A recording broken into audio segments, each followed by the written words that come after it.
صلوا على النبي صلى الله عليه وسلم. የተወሰኑ ቁም ነገር የሆኑ ምክሮች አሉ ለኛም ለናንተም ለቀብር ለአኺራ የሚጠቅሙ ምክሮች በቀልብ እናዳምጣቸው። يقول الله تبارك وتعالى يا أيها الذين آمنوا قوا أنفسكم وأهليكم نارا فهب لي من لدنك وليا يرثني ويرث من آل يعقوب واجعله ربي رضيا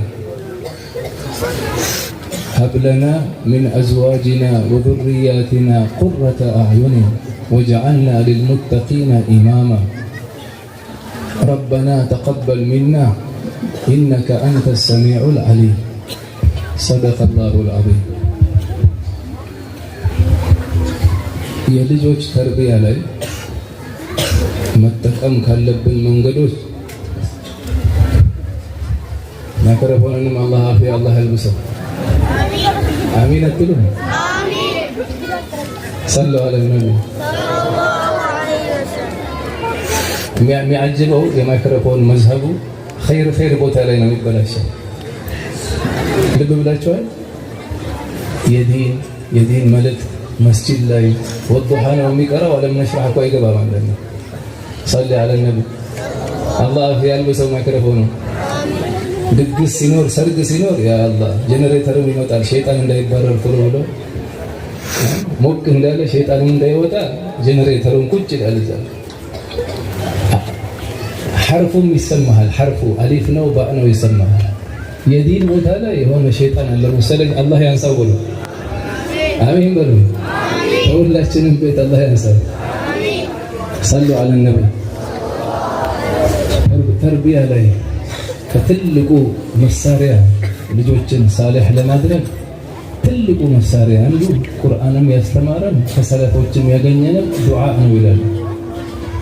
አንዳንድ የአላህ ሰዎች ልጃቸው እሳቸው ዓሊም ሙፍቲ አገርም ያውቃቸው ድንገት ልጃቸው መስመር ለቀቀባቸው።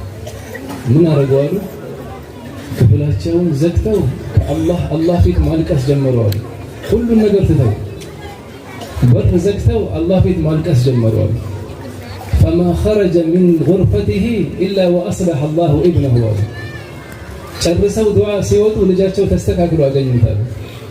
በአቅልህ በደርስህ መድረሳ ስላስገባኸው ሲምሲ ስለገባ ወላ ኦንላይን ስለቀራ ቤት ስገድ ጾም ስላልከው በዚህ መመካት የለብህም ማለት ለهذا ሰለፎች ደጋግ የአላህ ባሮች ለሊት ተሐጁድ ሰላት አይተውም ነበር።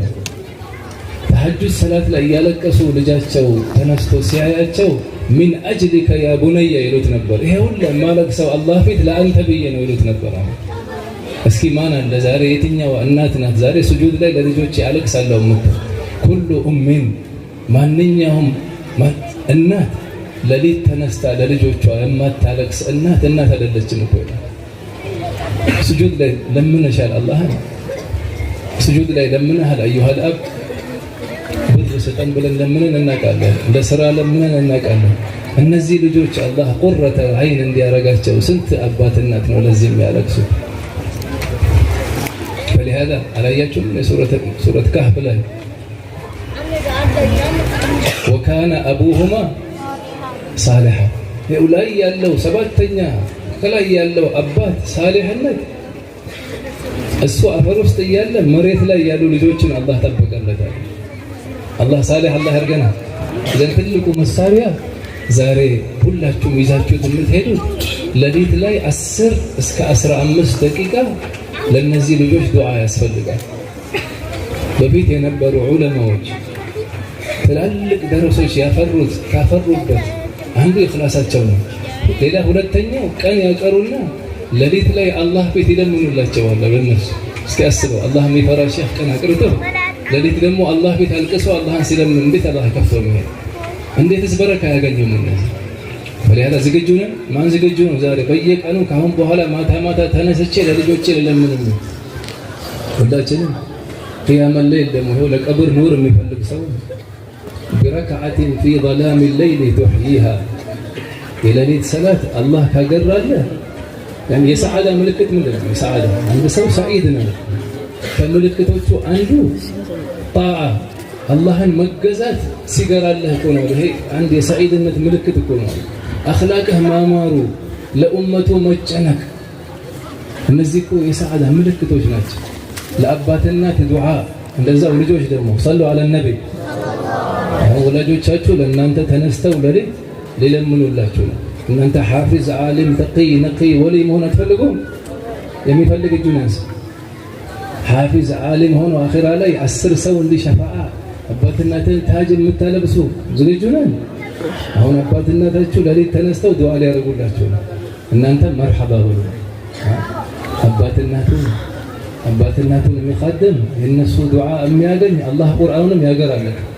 ሁላችሁም ቤት ሄዳችሁ ግንባር ስማችሁ የእናታችሁን ግንባር ስማችሁ ዱዓ አድርጊ። እናቴ ሆይ አላህ ሐፊዝ እንዲያረገኝ አላህ ሳሊህ እንዲያረገኝ ብለን ዱዓ እንለምን። ገባችሁ? ዝግጁ ነው?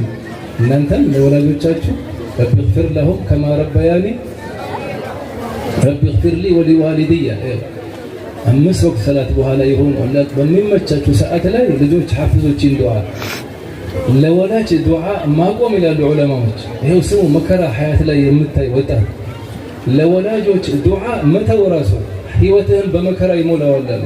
የነሱ እርግማን ካለበት ይደርሳል። ይሄ ዱዓ ማቆም ብቻ ይላሉ ዑለማዎች ለነሱ። ለهذا ሁሌ ረቢ እግፊር ሊ በሉ ሁላችሁ ረቢ እግፊር ሊ ወሊዋሊድያ በፈትሐ ተቀራችሁ አባት እናት ብቻ ነው የሚገቡት። ወሊዋሊድያ ከስራ አድርገህ ከቀራኸው አያቶችም ይገባሉ አሉ። ረቢ እግፊር ሊ ወሊዋሊድያ ረቢ እግፊር ሊ ወሊዋሊድያ ረቢ እግፊር ሊ ወሊዋሊድያ ረቢ እግፊር ሊ ወሊዋሊድያ ረቢ እግፊር ሊ ወሊዋሊድያ ወርሐምሁማ ከማ ረበያኒ ሰጊራ። ይሄን ዱዓ ማን ዝግጁ ነው ከልጆች ይሄን ለማድረግ? አላህ ሐፊዝ ዓሊም ዳዒ ሳሊህ አላህ ያርጋችሁ። ሰሉ ዐለ ነብይ። አንደኛው ትልቁ ልጆቻችን ተርቢያ ላይ መጠንከር ያለብን ምንድነው ብለናል? ዱዓ። አንደኛው ዱዓ። ሁለተኛውስ እንዲቀናልህ የምትፈልገውን ቀልብ። ይህም ስሙ ከሰለፎች ከኢማም ሻፊዒ እንዲቀናልህ ወደ ሂዳያ መንገድ እንዲገባ የምትፈልገውን ቀልብ፣ የራስህ ቀልብ ይሆን የወንድምህ ይሆን የልጆችህ ይሆን ፈአውዲዕሁ ፊ ሪያዲል ቁርአን። ትልቁ ቀልብ የሚያስተካክለው ሰውየው ፊቱን ወደ ቁርአን ሲያዘው ቁርአን ሲቀራ። አሁን ዘመን ላይ በዚህ እንዲህ ፈሳድ ባለበት ዘመን አንድ አባት አለ የምናውቀው። ምንድነው መዝሀቡ? ይሄ አባት ሁሌ ሱብሂ በኋላ ልጆቹን ቤተሰቦቹን ሰብስበው ቁርአን ነው የሚጀምሩት ቀናቸው። ነጋዴ ነው ሼህ ወላ ሙፍቲ እንደሚመስል ሁሉ ልጆቹ አኽትመዋል። ሁሉ ልጆቹ አደብ ያላቸው ናቸው። ምንድነው ሲሩ? ጠዋታቸው ቀናቸው የሚጀምሩት በኑር ነው። በምን ይጀምሩታል? ወኑነዚሉ ሚነል ቁርአን ማ ሁወ ሽፋእ ቁርአን። እዚህ ሁለተኛው ከዱዓ ጋር ቁርአን ውስጥ ማሻገል ልጁ ቁርአን يصلحه الله شاء أم أبى ቢፈልግም ቢጠላም ቀልቡን አላህ ያስተካክለዋል ወደ ቁርአን ሲገባ። لهذا ሁላችሁም እስኪ ወደ ታሪካችሁ ተመለሱ፣ ወደ አባት አያት ወደ ላይ ተመለሱ እስኪ። ሁሉም ልጅ ከልጅነቱ ጀምሮ እናት አባት የት ነው የሚወስዱት? የቁርአን ትምህርት። ቁርአን ካኸተመ በኋላ ነበረ ወደ ሌላ ትምህርት የሚሄደው። መጀመሪያ ቀልቡ ላይ ምን ከገባ በኋላ የቁርአን የሚያጅበው ቁርአን የሚቀራበት ቤት በረካ ይፈሳል። እዛ ቤት ዓፊያህ ላይ አቅልህ ላይ ልጆችህ ላይ ንብረትህ ላይ ቤት በሙሉ ኑር ይሆናል። ሳሂቡል ቁርአን የሚሐፍዝ ቁርአን ብዙ የሚቀራ يمتع بعقله አቅሉን አላህ ይጠብቅለታል። ወለው ተዓመረ 100 ዓም 100 ዓመት ቢኖርም አላህ አቅሉን ይጠብቅለታል። ብዙ መሻይኾቻችን አየናቸው የሞቱ ያለ መነጽር ቁርአን እንዲህ የቀሩ ነበር የሞቱ። ሁሌ ቁርአን አሉ። አሁንም እዚህ ሀገራችን ላይ በቀን 8 ጁዝ 10 ጁዝ የሚቀሩ እድሜያቸው 90 80 አይናቸው ማሻአላህ ተባረከ አይን የሚያደክምስ ምንድነው? አንደኛው ሶሻል ሚዲያ፣ ይሄ ሞባይል፣ ቲቪ። ይሄን አንደኛው ዱዓ፣ ሁለተኛው የቁርአን፣ ሶስተኛው ትልቁ አሁን አንድ መርዝ አለ። አንድ መርዝ ከሱ ልጆቻችንን መጠበቅ አለብን። ይሄ መርዙ ቤት በኩል ነው የሚተላለፍ ያለው፣ በሞባይልና በቲቪ በኩል። የልጅ አእምሮ ንጹህ ነው። አንድ ጌም በለህ ጌም የሚጫወቱት ልጆች ጌም የሚጫወቱት ይሄ ሁላችሁ የተማራችሁ ናችሁ። አንዴ ግቡና ኢንተርኔት ላይ ጌም ምን ያህል ልጆችን አእምሮ እንደሚጎዳ ተውና ሙስሊም ያልሆኑት የጻፉትን እስኪ አንብቡ። ምን ያህል እንደሚጎዳው ልጅን በሊሃላ ትልቁ ይሄ ልጆቻችሁ ቁረተል ዐይን እንዲሆኑ በጌም በካርቶን ፊልም ያው ካርቶን ፊልምና ጌም ካሳየናቸው ካርቶን ይሆናሉ። ወደ ድሮ የ7 ዓመት ልጅ ሰለፎች ዘመን ላይ ጭንቅላቱን ብትከፍተው የሚወጣው 30 ጁዝ ቁርአን